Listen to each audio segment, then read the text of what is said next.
Thank you so much for joining us today for the Pastor's Potluck podcast. Here on the Pastor's Potluck, it's similar to a normal potluck where you might get something that you want and there may be something that you just want to pass up altogether.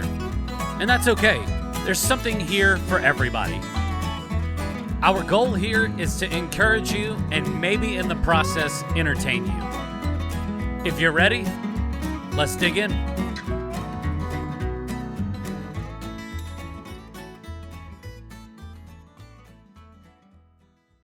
Thank you so much for joining us here today for another episode of our Pastor's Potluck podcast. I'm going to be honest with everybody. I am a little frustrated because we cranked out two podcasts earlier today, and for some reason, the audio portion of them didn't record. My little meters were showing everything, but that's okay.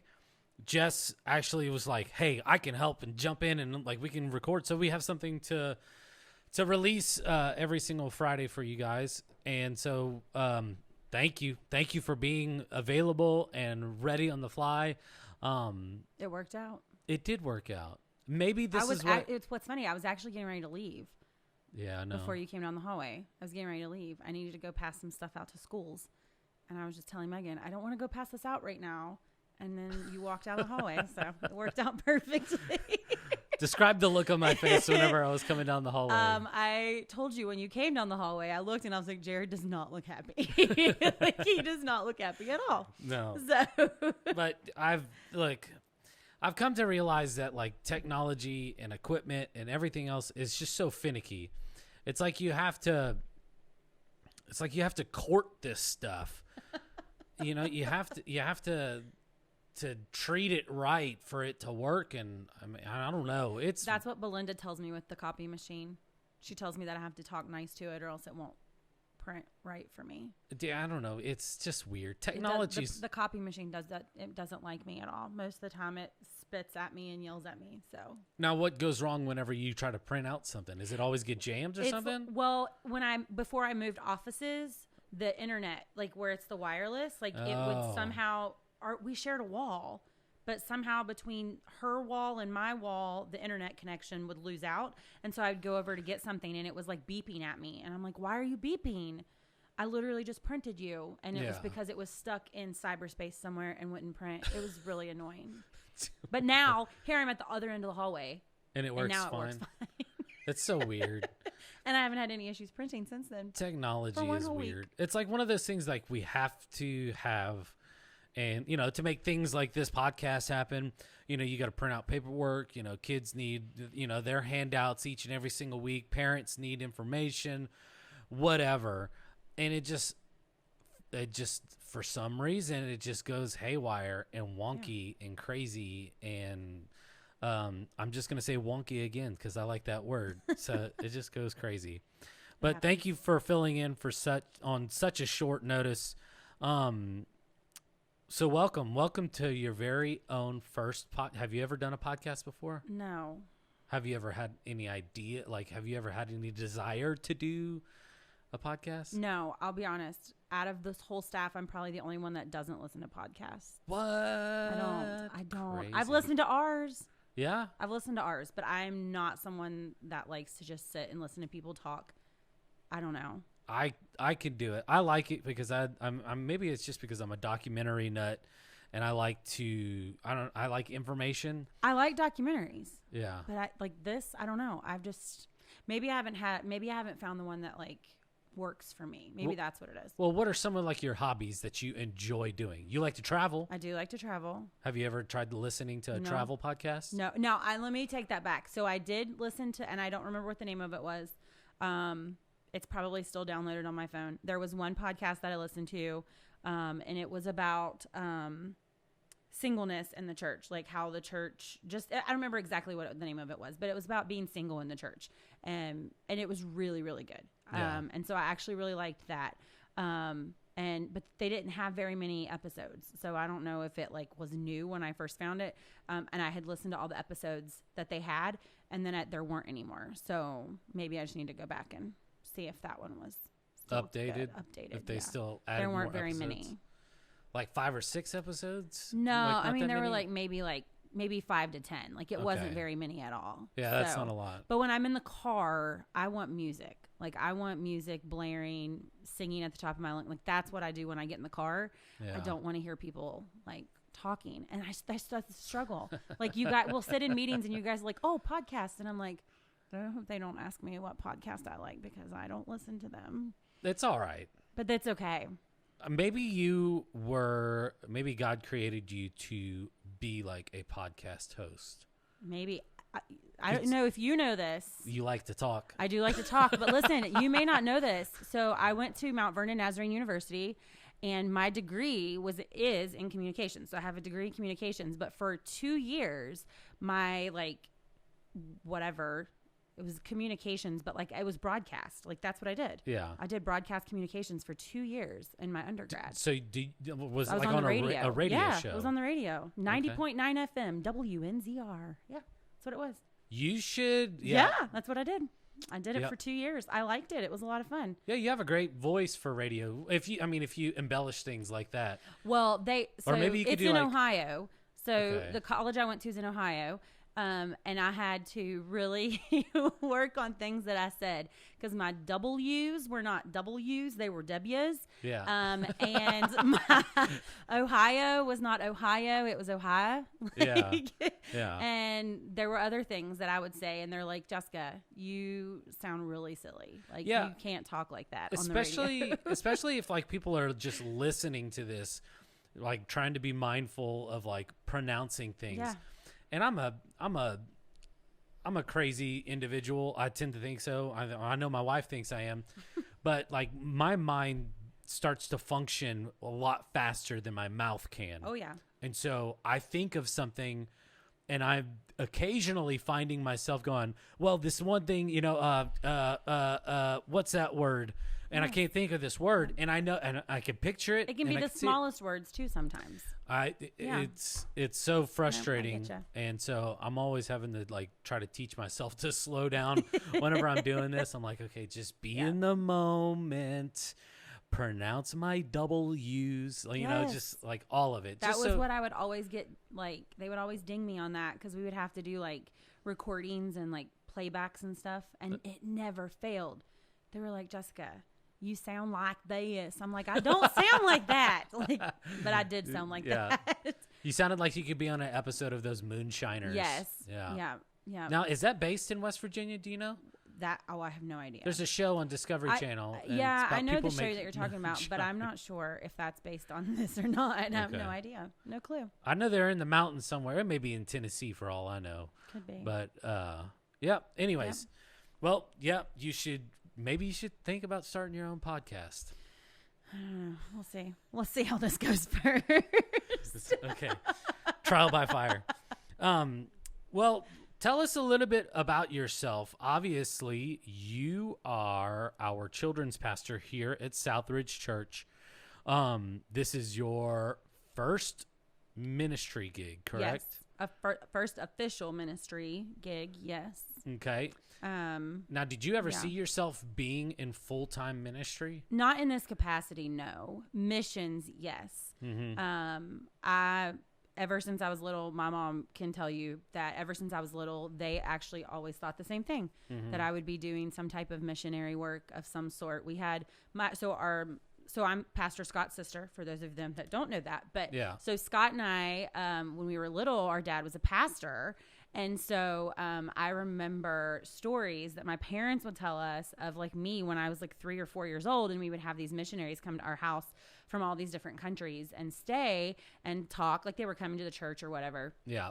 And Mom said it never failed. Like I'd be like, Mom, I want to be like them when I grow up. Yeah. And so that's really what I thought I would be doing, would be missions.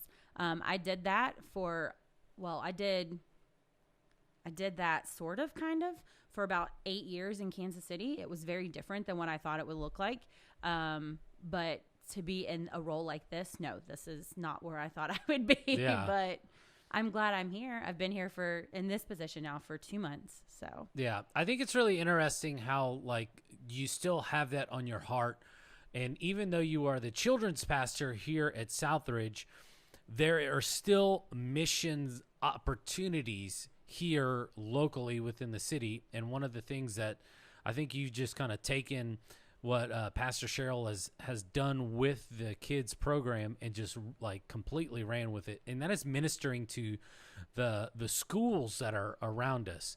And that's ministering to the teachers, helping, with Impact Schools and what that is that we take food donations for 100 different families that we are going to be sponsoring over the Thanksgiving and Christmas break, and that way the families have something to eat, like food wise. But there's opportunities that are being presented at the schools where you could just take the teachers. Yeah, actually, it's funny that you say that because just this morning I got an email from one of the schools that we're really close with, the ones that we actually took food to one of the schools yesterday. Was that yesterday? And I got an email, and she's wanting to know if we could have people from our church come and help read with kindergartners throughout the week. So I think it's really cool that we're able to start building that relationship. What a crazy opportunity nobody would ever. No. I mean, just because of, obviously the public school system and separation of church and state and all of that. But just being able to have that opportunity to be able to walk onto a campus and you can literally just wear a shirt that says "Love God, love people," like our church shirts. Pastor Anna and I worked the book fair at that school a couple weeks ago. Well, I guess it's been almost a month ago now, and I wore my shirt. I think Anna might have worn hers as well. I mean, that's all we did was just wear our shirts and went in and helped kids pick out books at the book fair. It was fun. It was so much fun. We had so much fun that week. And just having, just representing something that is bigger than yourself as an individual, but like with the church as a whole, just by wearing a t-shirt and then just showing love to people. Those types of moments where you find yourself in a situation where you can't really talk about Jesus. Yeah. You can't share your testimony, not unless somebody asks you about it. But just showing love to someone, showing love to these little kids, it's like huge, just great moment. A great moment of being able just to interject God into somebody's life and they don't even know it's happening. Absolutely. So you went to school for communications. Now, Scott, I think your story may be complete opposite of Scott's. Okay. It is. So you never had like your Not really. I mean, no. I don't know. I mean, we grew up in the church. If you listen to Scott's, we literally for most of my elementary school years lived on the church parking lot. Like we were right there. The difference between Scott and I was I enjoyed going to church every time the doors were open. And he did not. So, but I didn't, it's definitely one of those things where you make it your own, you know? But I can remember, just as even being little, like I wanted to be at church. That's just where I felt comfortable. Like I wanted to be there. When did you get saved? That's a great question. It just seems like it's one of those things where you know how like you just feel like you've always been saved, but you weren't. Yeah. And so it's so funny. So in 1999, so I was in the 9th grade. I'm not going to say that was like when I like got saved, but that's when like I made it my own. But I had the privilege of going to something that we grew up in the Church of the Nazarene. And so I had the privilege of going to something called Nazarene Youth Conference, and it was in Toronto, Canada. And there's this. What? Yes. Canada. We were in Toronto. It's Nazarene Youth Conference. They go all over like the United States and Canada. And this particular year, it was in Canada. So we got to spend an entire week in Canada. That's weird. It was What fun. if you were in a Church of Nazarene in Texas? You could still go. I know, but who would want to go? That's all kinds of people. That's like the biggest thing ever. It's just so stinking massive. far. I think I just saw something like the next one is in like, I don't know, somewhere in Florida, like Panama City or something like that. I don't know. Anyways. But that would be like the Church of God saying like, hey, we're going to have a conference in London. Well, they do IYC. What's IYC? International Youth Convention. So it's kind of similar. Yeah, so they do that in Texas. Yeah, so they do that like in different areas. But I'm just saying, like for me, like if I lived in Texas, I would totally go. No, I know that, but if they did it in like Canada, yeah. I was living in Texas, I wouldn't want to go. I mean, it's just too long of a drive. The airfare would probably be way too expensive. It was an expensive trip. It would be like if Church of God had their conference in London. Now, I mean, it'd be a cool trip, but I don't want to go all the way to London just for church conference. I want to go to London so I can just go to London. Well, we had a lot of fun. Yeah. We had a lot of fun. Was there anything crazy in Canada like that you found? Like what? I don't know, like food wise, did they have like anything like random and weird off the wall? I'm picky, like Scott. No, I understand that. I didn't eat anything weird. It was like, give me my hamburgers and French fries and chicken nuggets. Have you ever heard of poutine? I've had that. I had that 2 years ago when we went to Florida at Disney Springs. They have it there, and it was actually really good. I know. But I didn't know what that was when we were in Canada, because if so, I probably would have eaten that a lot. Yeah. So for those of you who don't know, it's delicious. They take like the paper boats that they put like nachos and stuff and everything else, or like French fries, and so the bottom layer is actually French fries. And then it could be any combination of foods that go on top of the French fries. So like chili and cheese can be one, or, I mean, they get nutty. You could do like a breakfast one with like fried eggs and bacon and sausage on top of French fries. Ours was just like brown gravy. Like ours was just brown gravy. It was delicious. Yeah, they just do all. I mean, it's literally whatever you can put on top of it. I mean, the kitchen sink. Good. Just a lot of people just take their leftovers and put it on top of it. So good. Yeah. So good. It's so good. Yeah. But you didn't know about that while you were up there. No, absolutely not. No, I didn't have a clue. Most of our food came from like the hotel. Like we did big like meals there at the hotel. Gotcha. So, but most of our stuff did that. But, so we were there for a whole week. We had all these conferences and like sessions and like speakers and big groups and like all this like stuff for a whole week. But there was this guy there, and his name was Rick Rigsby. I don't know if you've ever heard of him. He's an amazing speaker, and he talked one night about missing your moment and how you don't want to miss your moment. And I don't know how, but somehow I ended up at the top of the stadium to the bottom of the stadium. You weren't missing your moment. I was not missing my moment. And so I can look back and know that without a shadow of a doubt, like in 1999, June of 1999, it was one of those things where like I made it my own. Like it wasn't anyone else's decision. It wasn't something that I could say, oh, you go to church camp and you get saved every summer like that. You know what I mean? That kind of thing. Like I was making it my own. Like this was my relationship with Christ, and I was taking hold of that. And so I, as silly as that sounds, that's something that still sticks out to me to this day, is like, don't miss your moment. And I feel like there's a lot of times where I've missed my moments. Yeah. But in that specific time, like that's one time that I can look back and know that like without a shadow of a doubt, like I was right where God wanted me to be. And I honestly cannot remember anything else he said the whole night other than don't miss your moment. And it was like he was, of course, we're like thousands of other people, and I felt like he was talking like right to me, like don't miss your moment. Like, okay, I'm coming. Like, that's the Holy Spirit working through Rick to get a hold of you.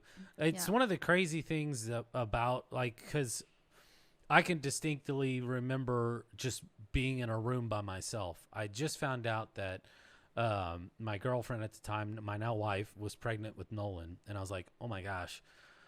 And I remember saying, like, I need God to help me be a good parent. And I didn't know I didn't know if my relationship with Erica was going to last or not, because we had only been dating for like a month and a half, not a year and a half, a month and a half.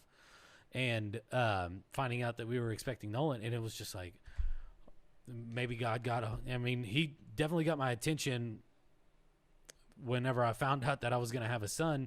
But I just remember that moment going, I need God to be a better dad than I know that if I tried to do this on my own. Right. But then through that process of me finding out that I was going to be a dad, it was, I need to be a better, just everything. I need to be a better person. I need to be a better husband. I need to be a better father. I need to be a better, just alive individual. And the only way that I knew that I could be better in everything was to fully rely on Jesus in everything that I do. And it's crazy, like those moments. I love hearing about like each like a person's moment that they have. I mean, it just further solidifies that God is still alive and that he's still working in people's lives.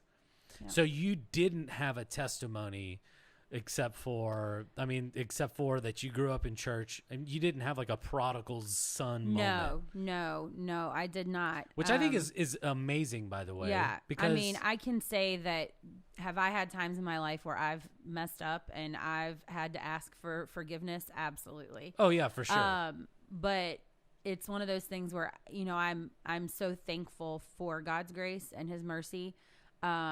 And I'm thankful that in the, like, as crazy as that sounds, but like in 1999 in the 9th grade, I am so thankful that God woke me up, because it wasn't that I was walking in sin or any of those types of things. Like I was going to church. I loved God. I did all of those things. But it was time for me to make that decision for myself. Yep. And I'll be honest, like, and if I look back, I think that sometimes, I was way stronger of a Christian sometimes when I was in, you know, high school than what I feel like I am sometimes now. It's like, man, I mean, I literally, I played volleyball and softball in high school. And my junior year of high school, I think it was, I would go to volleyball practice every day after school. Wednesday nights was my choice, and I would leave early to go to church on Wednesday nights. Yeah. And I played volleyball pretty much all through junior high and high school. And so here we are in high school. And I've already played a year and a half. Well, I've played a year because I transferred in for my 10th grade year. So, here it is, my second year at this school. I played varsity my first year there. Now it's my second year there. And same coach, but he decides that he's going to start benching me every game. And I'm like, why am I getting benched? Are you kidding me? And he just so happened to tell another girl on the team, who was a really good friend of mine, that if I just stayed for practice and didn't go to that church thing every Wednesday night, then maybe I'd get to play.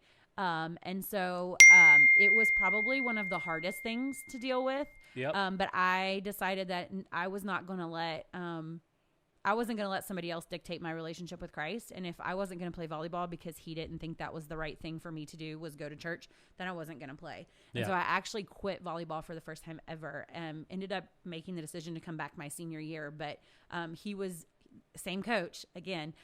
But he knew up front, like, you can bench me, you can do whatever, but my relationship with Christ comes first. Like, that's just how it is. And I played pretty much every game my senior year, but I mean, that was a decision that I made for myself, because I thought, what? And it was really probably the first time that someone had treated me differently because I went to church. Like, people knew, like, my friends knew that I went to church. So I didn't get invited to the parties. I didn't, go and do those things. And I was okay with with that, because they knew that I wasn't going to partake in the things that they were, doing and things like that. So I don't know. It was, I don't know. Looking back, I was okay with the way things went in high school. Absolutely. Well, you stood your ground. Yeah.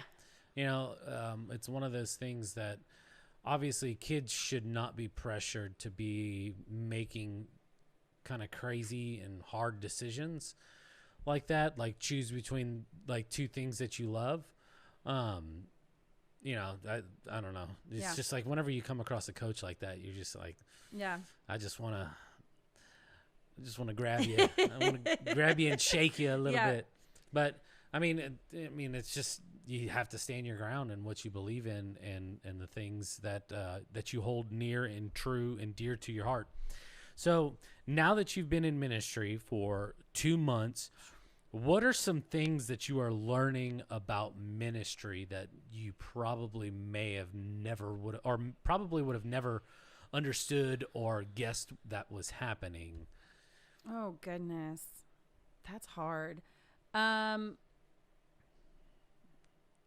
Jared. I think for most people, there's a lot more behind the scenes than people realize. Yeah, I will definitely agree with that. Like, there's a lot more behind the scenes. You do a lot of prep work, I guess you could say, 2 hours on a Sunday night or a Sunday morning. Goodness, I can't talk all of a sudden. It's all good. There's a lot. There is a lot of prep work. There's a lot of like little, just like tedious things that have to be done. Like yesterday, I was cutting out ice cream cones at my desk for Sunday. Like, you know, but if you don't do it, then it doesn't get done, you know, so you need to do those things. So yeah, I would say that was probably something that I didn't necessarily think of. And then another one is just scheduling. Oh my goodness. Trying to follow volunteers for each and every single. Yes, it is so like, because I have preschools, toddlers, babies, the Lighthouse, and the E-Zone. So like that is a lot, and that's 2 services. Yeah. So just trying to make sure that you have enough people for everything, and then being flexible, which that's not something I've learned in this position. Like I've learned that just throughout life. Yeah, no joke. You just have to be flexible, but it's definitely, you have to just kind of be able to go with the flow. Like if you can't make it somewhere or do something, then that's okay. Like we're just some things are not going to get taken care of, and it's okay to wait for tomorrow. Yeah. Not to I always do a good job of that? No. Like there are some days where I'm like, I need to get this done. Oh my gosh. And then there's other days where I'm like, whatever. I don't even care. Like I'll just do that tomorrow. You should see my office right now. It's a hot mess, and that's okay. You just moved in. Everything should be in its right place. It's not. I have tons of stuff in there that needs to find a place still. It's hidden really well. Yeah, and you got the little wall. There's like a little walkway between your office and one of the classrooms, and so you need to kind of like make that like permanent storage to where you can just chunk stuff. It's all of our volunteers have all their snacks and fun stuff in there. Like it's our little volunteer room now, so it looks good in there, but. Yeah, the whole corner of my office is like storage right now. Yeah. So it's behind the door, so you can't see it when you open the door. Yeah. Well, I've got all the stuff for like the UC football team sitting right in front of the door here. Yeah. And I don't have a spot for it, but it's all good. It'll all be gone. Good. Well, awesome. I'm glad that you that you're just kind of like finding your groove here in your first ministry position. And you kind of like began to tackle some of the things that you just wouldn't have, like, you know, with scheduling and taking the time to make sure you've got this cut out or make sure I've got colors for this and that. But rumor has it that you are a holiday junkie. I am. But in the sense of if we didn't have national holidays, you wouldn't know what to do with yourself. Yes. Yes. Yeah. I told, this is just a true confession. I may or may not have been listening to Christmas music for the last 3 months. Yeah. But I would listen to Christmas music on repeat all year round. No. Yes. I can't do that. I do. I love it. And why? What is it about Christmas music that you like? It just makes me happy. But nobody's writing anything new. It doesn't matter. It does matter. It doesn't. It doesn't. I love it. I don't know. It just makes me happy. I've been listening to the one CD I've been listening to on repeat. What CD is it? It's a Brett Eldredge Christmas. It's like Silver Bells or something like that. Who's Brett Eldredge? He's a country singer, but he's kind of like a crooner, like a Harry Connick Jr. kind of crooner. And I don't know. It's a really good CD. I really like it. CD. We don't even have CDs. It's a really good album. It's on my phone. It's not a CD. It's on my iPhone. Yeah. It's on here. Yeah, I don't know about. It's just Christmas music for me. Okay, so I told you I lived in Kansas City for 8 years. Yeah. No lie. This is the truth. So when I would drive home, which is about a 14-and-a-half-hour drive from Kansas City to West Virginia, I would listen to certain, like, this, we did have CDs. This was 7-8 years ago. You used to have, like, the big old binder. Yeah. You know, you have I had them above my visor so I wouldn't kill myself on the way home, but because it was a long trip. But I had 2 CDs that I would listen to a lot because they would keep me awake, and it was Kenny Chesney's Christmas CD. Oh, my July. Gosh. It's burning hot outside, and I'm listening to that. And then there was another one. I can't remember what the other Christmas CD was, but there was another Christmas. Oh, it was Clint Black's Christmas. And I would listen to those on repeat pretty much the whole way, 14 hours. Now, what is it about Christmas that you're just so gung-ho about? Oh, I just like okay, let me preface this. And it may sound like I'm a little standoffish and hostile. maybe I am. I don't know. I like the holidays because I get to spend time with my family. I don't like the pomp and circumstance that comes with the holiday. Yeah. I'm talking about load up the car. I'm talking about like go do all this other stuff that doesn't make any sense, and the obligation that comes with the holiday of Christmas. Like, I'm 38 years old, and my mom's probably going to kill me, but she still asks for a Christmas list. So does my mom. I know. I don't need. She still does. Donate it. That's what I want. She would still ask for a Christmas list. Here's what's funny. Scott sends a Christmas list for himself before he sends one for his kids half the time. Like, mom's like, I need a Christmas list, and here it comes in the group chat, like all these things. And then mom's like, what about the babies? And he's like, oh yeah, they need this, this, and this. Yeah. So, but he's asking for all like the good stuff. I'm with you because I struggle with a Christmas list. Like, when mom asks, she's like, what do you want for Christmas? And I'm like, I'm an adult. I don't know. Like, I go and buy what I need. Like, exactly. I'm really bad at that sometimes. So I have to be like, don't buy that now. Like, your mom's gonna ask for a Christmas list. Just wait. But I don't want to wait sometimes. If I have if I have it, I can just go and get it. I don't need somebody else to buy it for me. No. So you're exactly right. Yeah. I am 38. I don't have to wait for birthday, anniversary, Christmas. I'm not going to wait for something. I'm not going to wait for a holiday for me to give you an idea. Now, there's things that I would like. I don't necessarily need or necessarily even want them. But, it'd just be nice to have, like, a specific tool. Yeah. Like, I want a drill press, okay? But it's, like, a $250 piece of equipment. Right. And that's, like, the cheap ones. It goes up in price for, like, the better ones. I don't need it. I'd like it because it would make life a little bit easier whenever I'm doing, like, some woodworking or building something. But I don't need it. I really like to give gifts, though. Like, I don't even like to do that. I love it. I absolutely love gift giving. It is something that I actually take pride in it. Like, I really try to make sure that, like, whatever it is that I'm getting that person is something that they're really going to like. So I took, like, for birthdays, whatever it is, like, so for a birthday, I just got back yesterday from taking my nephew on his birthday trip. He loves baseball. I love baseball. So we went to the Louisville Slugger Museum. Amazing. That was his gift. Like, that was his gift. He got a baseball bat there. He got to do all that fun stuff. He and I got to hang out. Like, but it was thoughtful. Like, I couldn't just, like, take my niece to the Louisville Slugger Museum because she would think that was, like, the lamest thing ever. Yeah. So she got to go to the spa, a little girl spa, not the real spa. It was a little girl spa. And it was really princess cheesy. Yeah. It was like a cheesy little girl makeover, and she loved it. Yeah. But it was thought out and it was thoughtful. Like, I don't know if my parents are going to watch this, so I can't say exactly, but, like, I've been very thoughtful. I already have Christmas gift spot. Like, I started a long time ago, but, like, I'm very thoughtful with the things that I do. You're like a young version of my mom. Like, I get it honest. I really do. I get it honest. My mom does it. So yeah, she will start buying stuff like a couple months after December, after Christmas, and it just goes in a closet. It stays in the box that it got shipped in, or the bag that she bought it in, and it'll stay in there like all year long. Your mom and my mom would be best friends. Probably. Yeah. My mom has totes in her closet. Yeah. And we cannot get in them. Like, do not get in them. Do not touch them.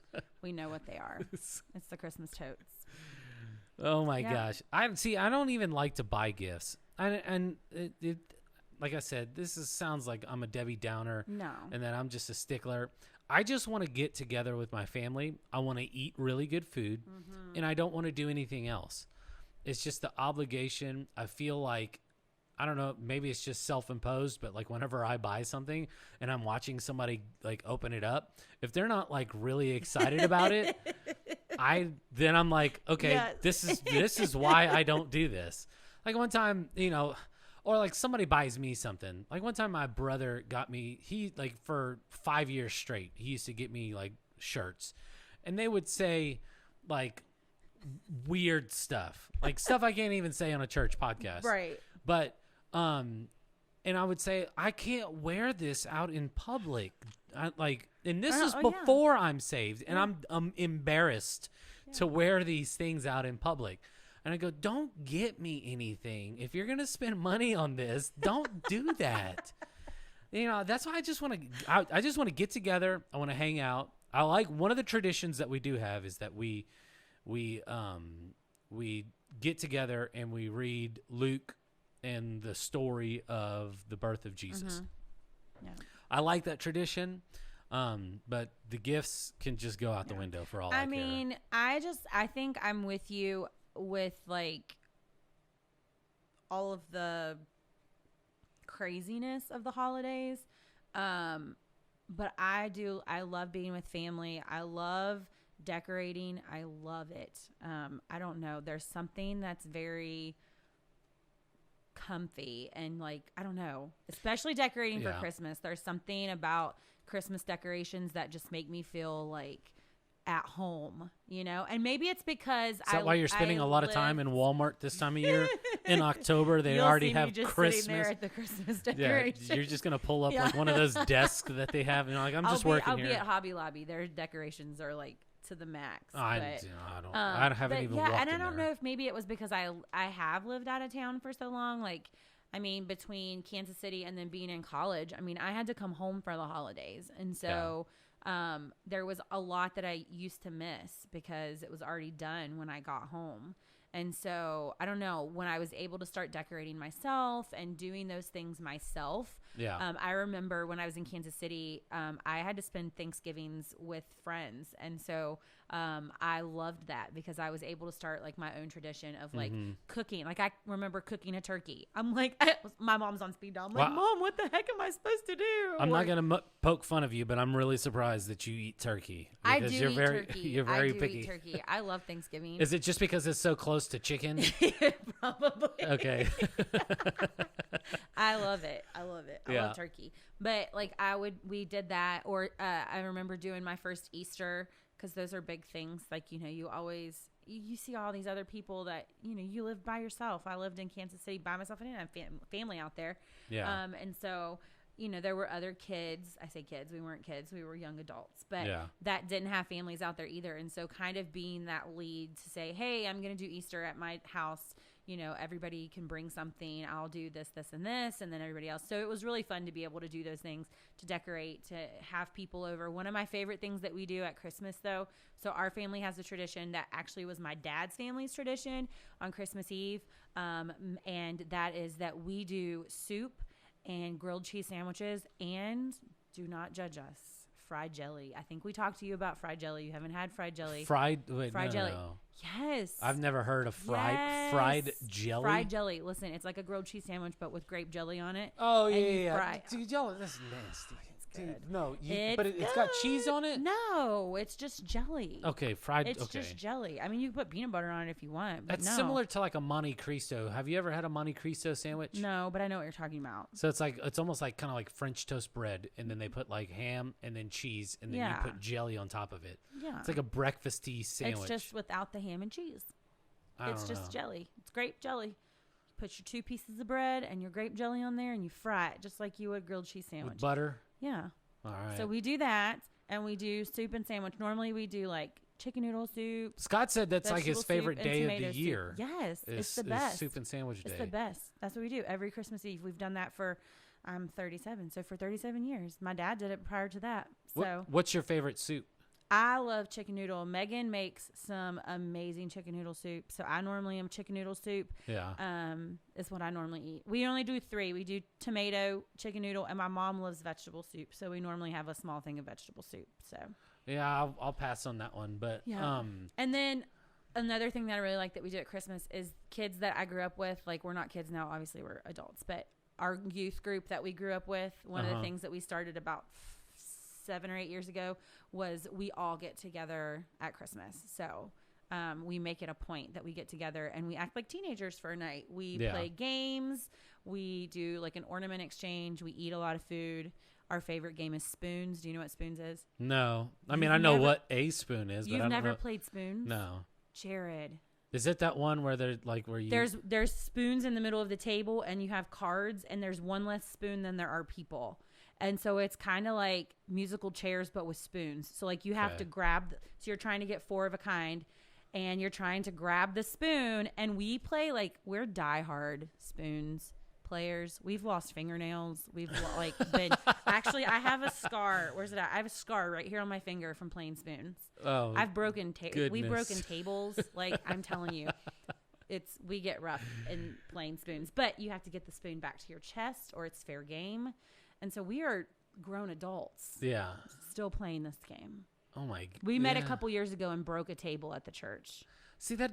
It sounds like y'all are inciting like riots, trying to play a game. Like, hey, let's get together and play spoons. If you've played spoons, you've got to let us know. Like, if you know what spoons are and you love playing spoons, you have to let us know. Jared's seriously gonna have to play spoons. We're gonna have to play this at a staff meeting or something. If I played spoons and somebody was like breaking tables, I would think that y'all have all lost your minds.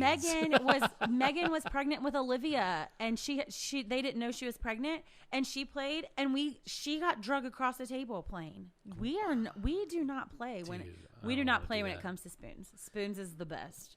But that's another fun thing that I like to do. Whatever happened to just sitting down and talking? We do that as we're pulling people across the table. Hey, how was this project at work that you've been working on while I slap you? That takes place prior to the games starting. Once the game's starting, it's all on. Like, everybody for themselves. You fend for yourselves. What are y'all putting in the soup that makes y'all act all crazy? That's different. That's a different night. Oh, okay. That's a different night. Now, to get back on soup, do you like chowder? No. You don't like you? Okay.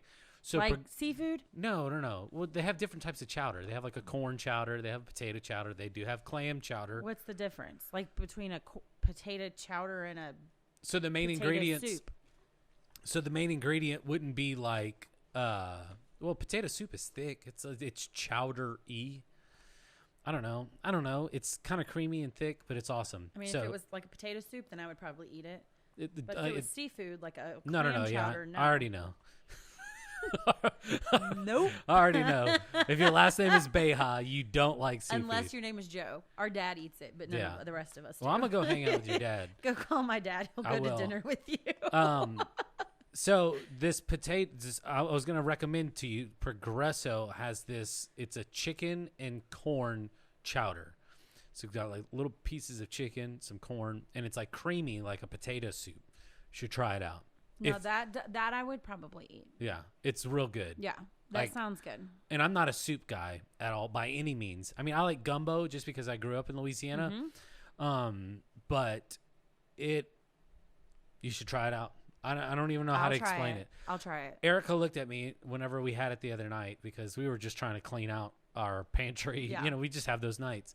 It's just, hey, whatever's on the pantry shelves. And you got to do what you got to do. Yeah.